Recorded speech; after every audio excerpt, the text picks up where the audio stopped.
On March 7th, 1897, while eating crackers and cheese in Tidmore and Ward's General Store in Atmore, a fugitive African-American train robber named Morris Slater was shot and killed by Sheriff Leonard McGowan. Slater's life was over, but his legend was just beginning.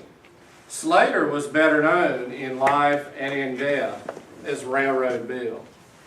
According to the police, Railroad Bill had bedeviled trainmen in Alabama and Florida for years and had murdered at least 2 people, including the sheriff of Escambia County, who had failed to heed Bill's handwritten warning, "I love you and do not want to kill you, so do not come after me." But to the poor African Americans who lived along the L&N tracks, the Louisville and Nashville, Railroad Bill was a hero. In their version of the story, he was a law-abiding worker in the turpentine camps that dotted the piney woods until the police came for him on trumped-up charges. He grabbed his guns, disappeared into the swamps, and spent the rest of his days robbing trains and helping the poor, often by leaving crates of groceries on the porch. To his fans, he was the Black Robin Hood of Alabama. As Railroad Bill continued to elude capture, wild stories were told about him. He was a hoodoo man, a sorcerer. He caught bullets in his hands and shot holes through dimes. He transformed himself into a bloodhound and ran with the pack that was hunting him. Only silver bullets could kill him. 3,000 people, it is said, came to see Railroad Bill's body on view in nearby Bruton. Later it was put on display in Pensacola and Montgomery. Curiosity seekers were charged admission, and hawkers did a brisk business in souvenir photos of Sheriff McGowan posing with Railroad Bill's corpse. And yet the wild stories persisted. Railroad Bill's white enemies had stuffed his corpse's mouth with bitter leaf and later dropped dead under mysterious circumstances. Railroad Bill was not dead at all, but still out there in the swamps, helping the poor, terrorizing the railroad men, and guarding his vast hoard of loot that no one would ever find. Before long, people were singing a song about Railroad Bill, parts of which almost certainly are older than Morris Slater. Versions of Railroad Bill have been recorded by Etta Baker, Ramblin' Jack Elliott, Cisco Houston, Taj Mahal, Van Morrison, and the New Christy Minstrels, among many others. The old song's many verses include these. Don't worry, I won't try to sing it. Railroad Bill lived on a hill, he never worked and he never will. Railroad Bill going down the hill, lighting cigars with a $5 bill. Railroad Bill went out west, shot all the buttons off a brakeman's vest. Tidmore and Ward's General Store is long gone, but it was located on the 100 block of Ashley Street downtown. There is no historical marker, alas, for the site of Railroad Bill's last meal. This was a commission I had to do this book. I got the commission, I got the gig through Garrison Keeler's truck driver. All right, because there's a fellow named Russ Ringsack who has been driving the big rig for a Prairie Home Companion for many years. Whenever that radio show goes out on the road to do a concert in Omaha or any place other than St. Paul, Minnesota, where it's based, Russ is driving the truck and supervising the loading and the unloading of the equipment. But Russ is also a writer for the show, and he's written some books and articles himself. And the publishers of the Curiosity series, Globe Pequot Press, which is doing like a volume for every state. For all I know, there is a Nebraska Curiosities. I haven't looked, but I bet there is. They have a set format.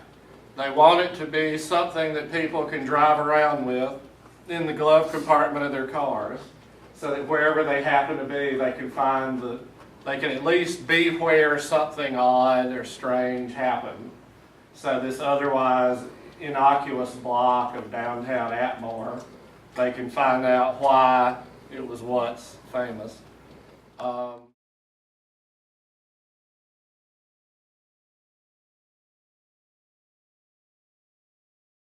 In charge, of course, Cain tapping around the planks till he tripped the trap, feeling two-handed up the post to find the rope notch, hissing to himself like a slow leaf. Under the plank, 6 coppers were planted in a circle like fence posts.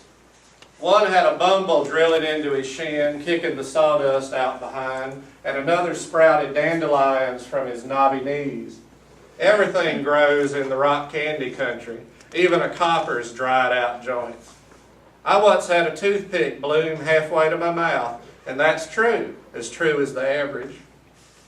Pinned inside the cop ring, a little leather-faced woman in 2 big overalls and a 2 small pork pie hat sat in the grass, sharp chin on her knees and skinny arms wrapped around. She cussed a blue streak in a tired, raspy boy voice like she had wearied of it. You withered up, hollowed out, skanktified old shits, old sons. Me, I'd been down to the lake for a bowl of stew and was feeling belly warm and prideful.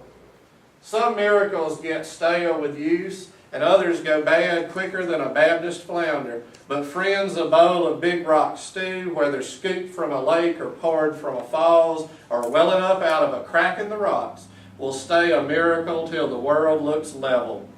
So I was full of stew and full of myself when I stumbled upon the scaffold in the making. I sat beneath a cigarette tree and picked a good one and fired it up by looking at it, and puffing, I called from the side of my mouth, "What's happening here, Muckle?" The bull quit sniffing along the fat rope long enough to yell, "What's it look like?" Not that he knew himself, all the railroad police being blind since birth, if birth they could claim.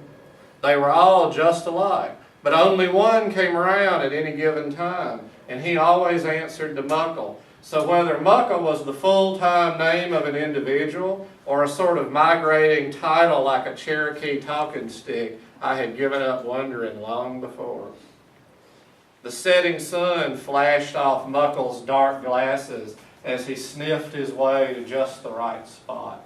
"Ah," he said, gnawed the rope to mark the place, and started threading it through the notch. "What has the lady done?" I asked. "It ain't what Doula's done, Railroad Pete," Muckle replied. "It's what Doula wants to do." "And that would be?" "Doula wants to," he shuddered.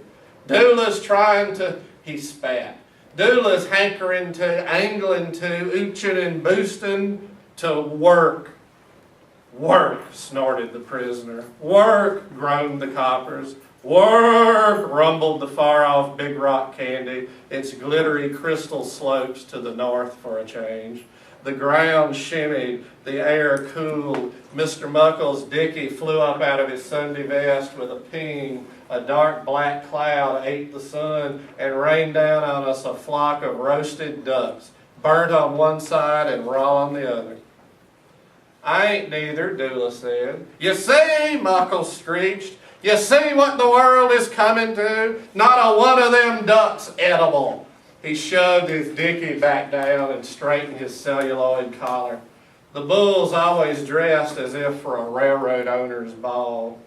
Shrimp bushes blooming with razors, chocolate streams hardening up, ice cream turning sour before it's even out of the cow, and it's all the fault of this one, a-using around here, a-using around there, all over hell's half acre, trying to talk perfectly good people into what? Into hitching the eastbound. And at that, my cigarette lost its taste, and I put it out with a look. Heard screaming in the distance late at night, the eastbound left your bones rattling like rails. Even hearing its name at sunset was enough to give a grown man the greeny ganders. The old-timers said we had all ridden the eastbound to get here, and were blessed to have forgotten the details. I looked at Doula again, the set of her jaw. There was something in her face I couldn't name. something I hadn't seen in a long time. Muckle tied the noose, his face paying no attention to his hands. They were like two crabs fighting. "There ain't no way to ride no eastbound, nohow," Muckle went on, addressing the topmost cigarette on the tree. "If you don't scheme and run and sweat and jump and climb and hide and fight and kill, and that's work, and to hell with it." "Hell," groaned the coppers. "Hell," moaned the big rock candy and blew a little airish fart. A pelter of peanuts came down, skittered off Muckle's hat brim. "Pah, poodle dogs," Dula muttered. "Keep on yapping, you pissant poodle dogs." Muckle laughed like a cat getting cut the long way. No one had been hanged in the Big Rock country since the days of the one-page almanac, and he seemed to be having a high time reintroducing the custom. I'd heard many a tramp say, "Hang me if I ever work again," but I never took it, for law. I had decided to roll my own, so I snatched a paper from a passing breeze, pinched some loose tobacco off the ground, and set to work. I needed to watch that no more than Muckle needed to look at his rope ties, so I regarded the prisoner with the edge of my eye. I had identified that long-gone thing in her face. It was need. Everything a human could want lying around for the taking in the Big Rock country, and there was a face full of need. Seeing it was like climbing into a boxcar halfway between goddamn and nowhere and being greeted in the cattle-smelling dark by a long-gone friend or enemy. "Got it figured full and complete, do you, Muckle?" I asked. "I do." "Working is a capital offense, is it?" "That it is, Railroad Pete." "Trying to work even?" "So it is said, so it must be." "Well then, Muckle," I said, watching the little fenced-in woman watching me, "who'll be doing the honors next?" Muckle's hand stopped, but his head swiveled on its wattled neck and trained those eyeless pains at me. I fancied I saw my cigarette reflected in those black squares, but maybe that flame wasn't on my side of the glass at all. "What's that?" Muckle snapped. "Honors? What honors?" "Well, if you yourself hang this gal, then one of the coppers has to hang you next.